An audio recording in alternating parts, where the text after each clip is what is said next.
6 मार्च 2026 को UPSC civil services examinations के final results आते हैं और बुलंदशहर यूपी की एक कैंडिडेट शिखा ऑल इंडिया रैंक 113 सिक्योर करती हैं। शिखा जी ने पीडीएफ में अपना नाम देखा और वो खुश हो गई और उनके साथ उनकी फैमिली भी खुश हो गई। इतनी खुश हो गई कि जश्न का माहौल बन गया। इतना अच्छा माहौल बन गया कि लोकल सेलिब्रेशन में 1200 लोग शामिल हो गए। इतने तो शादियों में नहीं आते भाई। मिठाइयां बंटने लग गई, विक्ट्री मार्च निकलने लग गए और न्यूज मीडिया को मिल गई एक नई सक्सेस स्टोरी। और टैगलाइन भी एक नंबर है, चपरासी की बिटिया ने यूपीएससी क्रैक कर लिया। पर असली एस क्रैकिंग मोमेंट तब हुआ जब शिखा जी ने रोल नंबर चेक किया और तब पता चला कि इन्होंने तो मेंस ही क्लियर नहीं किया है। तो यहाँ तक बात बढ़ कैसे गई? और जिसका नाम रिजल्ट में आया था वो रोहतक हरियाणा वाली शिखा जी थी। लमाओ। लेकिन यूपी के गाजीपुर से आने वाली आकांक्षा सिंह जी ने ऑल इंडिया रैंक 301 सिक्योर किया है, जो कि सच में हुआ है। तो फिर अलग क्या है? क्योंकि उसका सेलिब्रेशन किया है बिहार आरा की आकांक्षा सिंह ने और उनको कॉन्फिडेंस भी था कि इस बार उनका निकल ही जाएगा, जिसको लेकर उन्होंने न्यूज मीडिया में बताना चालू कर दिया और कैसे वो तैयारी करती थी, कितने घंटे पढ़ती थी, कैसे निकाल सकते हैं एग्जाम, सब बता दिया। और जो असली आकांक्षा सिंह है वो फेसबुक में क्लेम कर रही है कि उनके आईडी को इंपर्सनेट किया जा रहा है, क्योंकि रोल नंबर और नाम अपेरेंटली सेम था और जो असली डिफरेंस था वो फादर के नाम पे था। इसीलिए बाप का नाम जरूरी होता है। लेकिन असली स्वाद तब आता है जब कंफ्यूजन, कोइंसिडेंस और कॉन्फिडेंस का थ्रीसम होता है। शेखपुरा बिहार के Ranjit Kumar all India rank 440 लाते हैं और एज एक्सपेक्टेड उत्सव का माहौल होता है। नेता, मंत्री, चोर, सिपाही सब कांग्रेचुलेट करने के लिए उनको आते हैं। भाई के लिए स्टेज सजाया गया। वहाँ उन्होंने बताया कि उनकी सफलता का राज क्या है और कैसे 4 घंटे पढ़ के उन्होंने एग्जाम क्रैक कर लिया। जब तक तुम्हारा सोच नहीं बदलेगा, मंजिल को उखाड़ना है, मंजिल को लेना है, मंजिल को लेना है, तो भगवान से कह देना कि प्रभु आप किस्मत लिख नहीं सकते हैं, किस्मत मैं खुद लिखूंगा। बस यहाँ पर स्केच ये था कि AIR 440 कर्नाटका के रंजीत कुमार ने लाया था और बिहार आरा के रंजीत कुमार को अरेस्ट कर लिया गया प्रशासन को चूतिया बनाने के जुर्म में। पर असली चूतिया कटा है बिहार सारण के पुष्पेश सिंह का। बंदा अपना सिलेक्शन रिजल्ट लेके अपने पेरेंट्स के साथ लबासना पहुंचा ट्रेनिंग के लिए, लेकिन लबासना वालों ने पुलिस बुला ली क्योंकि भैया जी फेक रिजल्ट लेके रियल एकेडमी पहुंच गए थे। इन्वेस्टिगेशन में पता चला कि महोदय को चूतिया बनाया गया है क्योंकि वो चूतिया हैं। भाई साहब गुरुग्राम में कुछ ऐसे लोगों के चक्कर में पड़े जिन्होंने इन्हें दावा किया कि 27,500 रुपए में वो इनका एग्जाम, इंटरव्यू दोनों क्लियर करवा देंगे और उसके बाद फेक रिजल्ट व्हाट्सएप में भेज दिया और साथ ही साथ एकेडमी जाने का नोटिफिकेशन भी। अबे यार एकदम पैदल बुद्धियों का। अगर पैसा देके ही एडमिशन चाहिए तो मंत्र। पर जरूरी नहीं कि सफलता हर बार तुम्हारे पास चलकर खुद आए। कई बार उसे रास्ते से किडनैप भी करना पड़ता है और यही डिफरेंस है च्युइंगम मेंटालिटी में और विनर मेंटालिटी में, जो कि देखने को मिला राजस्थान के बंसूर से निशांत भाई में। उन्होंने ऑल इंडिया रैंक 899 सिक्योर किया और पूरा गांव खुशी से झूम उठा। नेता, मंत्री सब इनको बधाइयां देने के लिए आए। इनकी सफलता की कहानियां सुनाई गई। बट जब उनसे रिजल्ट वेरिफिकेशन के लिए रोल नंबर पूछा गया तो वो हिचकिचाने लगे क्योंकि QR कोड स्कैन करने में रोल नंबर कुछ और दिखा रहा था। फर्दर इन्वेस्टिगेशन में पता चला कि इन्होंने अपना एडमिट कार्ड ही टैम्पर किया हुआ है और इन्होंने फेक AI जनरेटेड इंटरव्यू की फोटो भी बना दी थी ताकि वो इंटरव्यू में गए हैं इस बात को वो प्रूव कर सकें। और ये सारे एग्जाम्पल्स अनइंटेंशनली शो करते हैं कि कैसे यूपीएससी का एग्जाम लोगों के लिए कितना इंपॉर्टेंट है। तो इसकी शुरुआत करते हैं एक सवाल से। Why do you want to be an IAS?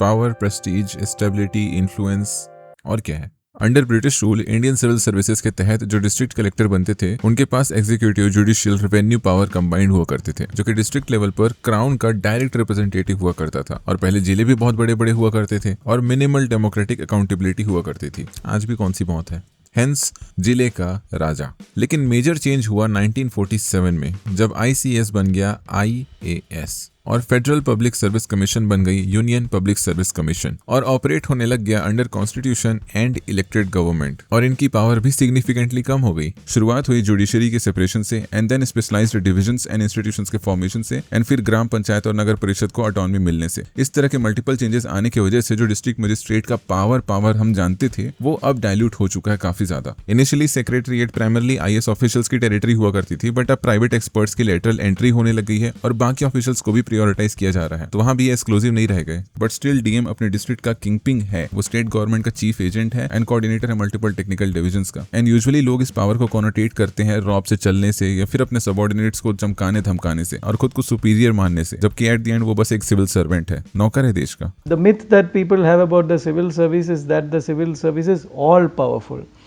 That in my experiences is not so. I mean, politicians do call the shots in many ways than before, and particularly than before.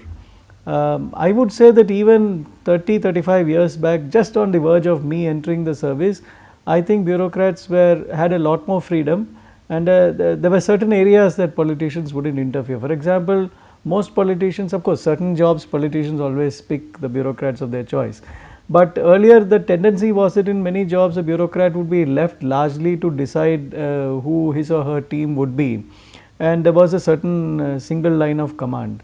Civil servant by definition means servant of the civilian और the people. So theoretically hierarchy ऐसी है कि सबसे ऊपर है people, then constitution, then legislature, then executive and then civil servants. क्योंकि bureaucracy system को हर तरीके से कनेक्ट करती है और ग्राउंड लेवल पर भी काम करती है, इसलिए चाहे जुडिशरी हो चाहे लॉ मेकर्स हो, पूरी तरीके से इन पर ही डिपेंड करते हैं डेटास के लिए, सजेशंस के लिए. इनकी सैलरी पब्लिक मनी यानी कि टैक्स से मिलती है. ये कॉन्स्टिट्यूशन की शपथ लेते हैं and their entire existence is justified only by public welfare. अब यहाँ पर जो लेजिस्लेचर है, जो मिनिस्टर है, वो इनका मास्टर नहीं है बल्कि इमीडिएट सुपरवाइजर है, जिसको अल्टीमेटली लोगों के हित में ही काम करना है. लेकिन डिफरेंस आता है अकाउंटेबिलिटी का. सिविल सर्वेंट्स के पास ऑलमोस्ट जीरो अकाउंटेबिलिटी है. वो इलेक्ट होकर आते नहीं है तो पब्लिक प्रेशर से उनका कोई लेना देना नहीं है. ज्यादा से ज्यादा उनका ट्रांसफर हो सकता है. आरटीआई एग्जिस्ट करता है बट रूटीनली डिले हो जाता है क्योंकि अल्टीमेटली उनके ही लोग बैठे हैं वहां भी. और प्रमोशन वगैरह के लिए जो परफॉर्मेंस है वो भी कौन इवेलुएट करता है? मिनिस्टर्स. इसलिए उनको पब्लिक से कोई लेना देना तो है ही नहीं, जबकि उनका काम पब्लिक के लिए है पूरा. थ्योरेटिकली जो वेस्ट मिनिस्टर मॉडल फॉलो किया जाता है उसके अकॉर्डिंग जो मेन डॉक्ट्रिन है, जो प्रिंसिपल है, वो बात करता है मिनिस्टीरियल अकाउंटेबिलिटी की. यानी कि जो मिनिस्टर है वो डिसाइड करता है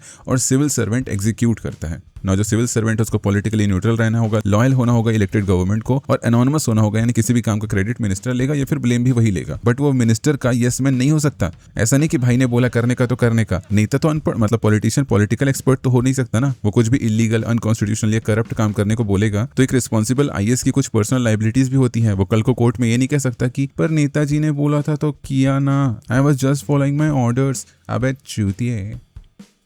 लेकिन वहीं पर एक आइडियल आईएएस ऑफिसर को कर लेना चाहिए, नहीं तो ट्रांसफर हो जाता है. सरदार पटेल जी ने ब्यूरोक्रेसी या फिर आईएएस को स्टील फ्रेम कहा है देश का, जिसका मतलब सिविल सर्वेंट के पास स्पाइन होना चाहिए ऑनेस्ट एडवाइस देने का, भले ही एट मोमेंट वो कितना भी इनकन्वीनियंट हो. पॉलिटिकल प्रेशर को उसे रेजिस्ट करना होगा जब लाइंस क्रॉस होने लग जाएं. बट इन रियलिटी सिस्टम चला गया कंप्लायंस की तरफ, जो कि फर्स्ट एआरसी या फिर कई सारी रिपोर्ट्स में समझ भी आता है कि ब्यूरोक्रेटिक कल्चर सब सर्वेंट बन चुका है या फिर बनता जा रहा है पॉलिटिकल मास्टर्स का.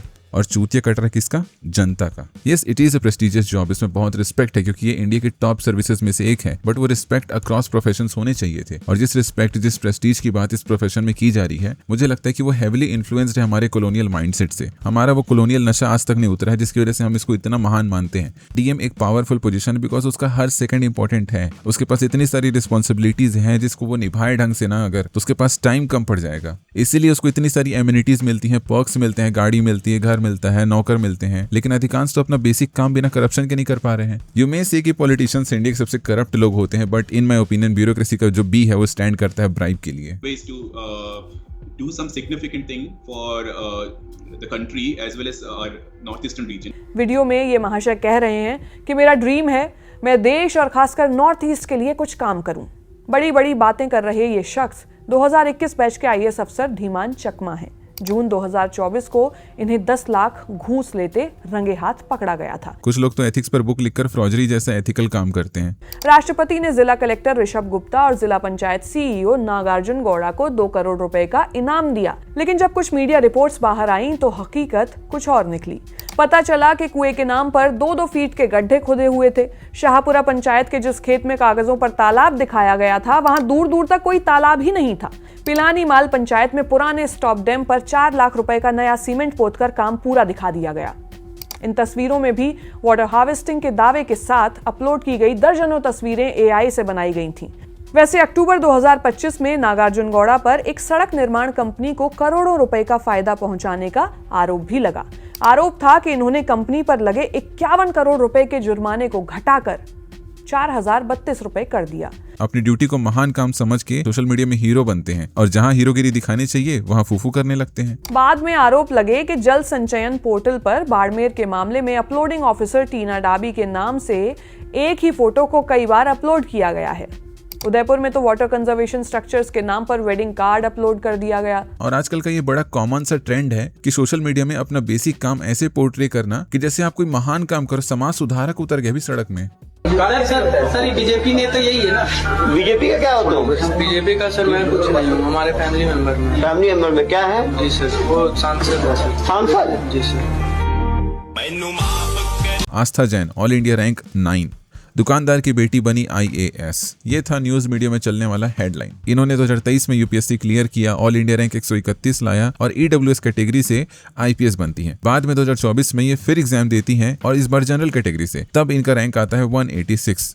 2025 में all India rank 9 with EWS category. But here's the catch, EWS category से रैंक सिक्योर करने वाली आस्था जैन का क्लास 10th गुजरा है स्कॉटिश इंटरनेशनल स्कूल शामिल से, क्लास 12th भी वहीं हुआ इनका, और ग्रेजुएशन इन्होंने किया है मिरांडा हाउस दिल्ली यूनिवर्सिटी से। इन लगभग 950 सिलेक्टेड कैंडिडेट्स में से, if I am not wrong, almost 90% English medium background से आते हैं and most of them are from affluent socio economic strata. And ये चीज बहुत कम डिस्कस की जाती है कि जो significant percentage of the candidates हैं जिन्होंने एग्जाम क्लियर किया है, वो या तो किसी और सर्विस में थे पहले, या फिर उन्होंने IIT, IIM, MBBS टाइप की बैकअप डिग्री पहले से ही बना रखी है। Hence money, time and backup, तीनों रिसोर्सेज हैं इनके पास। बट हेडलाइन क्या बनता है, चपरासी की बेटी ने यूपीएससी क्लियर कर लिया, दुकानदार की बेटी ने यूपीएससी क्लियर कर लिया, सो दैट वैलिडेट कर सकें लाखों लोगों की होप को जो एग्जाम की तैयारी कर रहे हैं और खुद को अगली रैंक टू रिचेस स्टोरी का हीरो मानते हैं, और फंड करते हैं इस करोड़ों की UPSC dream selling coaching institutes को। और वो भी आपका ये भरम नहीं तोड़ने वाले, ताकि आपकी इसी होप पर वो मस्त तरीके से कैपिटलाइज कर सकें। मैं बस ये जानना चाहता हूँ कि हर किसी की जर्नी अगर सेम नहीं होती है तो रास्ता क्यों सेम चूज करते हो भाई तुम्हारी लाइफ है, प्ले सेफ, प्ले गुड, किसी को कुछ प्रूव करने की जरूरत थोड़ी है। अगर है शॉर्टकट तो अपनाओ, अगर है बैकअप तो लो उसको। आई गेट इट, वो लॉन्ग जंप वाला थ्योरी कि एक लंबी छलांग की तैयारी करो ताकि कहीं तो पहुंचो,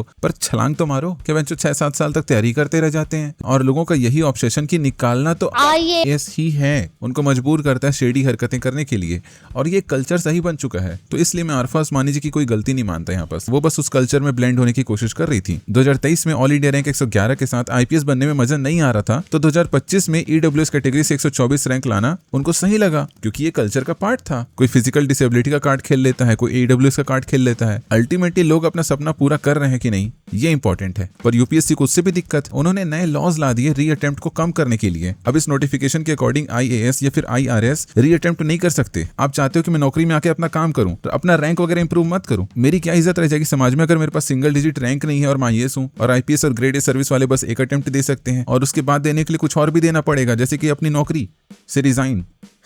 भाई अगर सरकार एक कैंडिडेट के ऊपर ट्रेनिंग में लाखों खर्चा करती है और वो सर्विस ज्वाइन करके अपना काम करता नहीं, फिर से रैंक इंप्रूव करने में लग जाता है, तो ये तो उसका पर्सनल गोल, पर्सनल मोटिवेशन है। ये क्या बात हुई कि सीट एलोकेट किए, कैंडिडेट छोड़ के चला गया तो न्यू रिशफल होता है, सिस्टम इंस्टेबिलिटी आती है, तो वो मेरी प्रॉब्लम थोड़ी है। माना कि service like IAS IPS requires long term commitment, पर कमिटमेंट के लिए रैंक भी तो चाहिए। और भाई जो फ्रेशर एस्पिरेंट है उसको कैसे पता चलेगा कि कॉम्पिटिशन कैसा होता है, जब जो सिलेक्टेड कैंडिडेट है अपने एक्सपीरियंस का एडवांटेज लेके जो एग्जाम के पैटर्न को समझ चुके हैं, वो न्यू कैंडिडेट्स के चांस को कम नहीं कर देंगे, तब तक कंपटीशन का फील कैसे आएगा।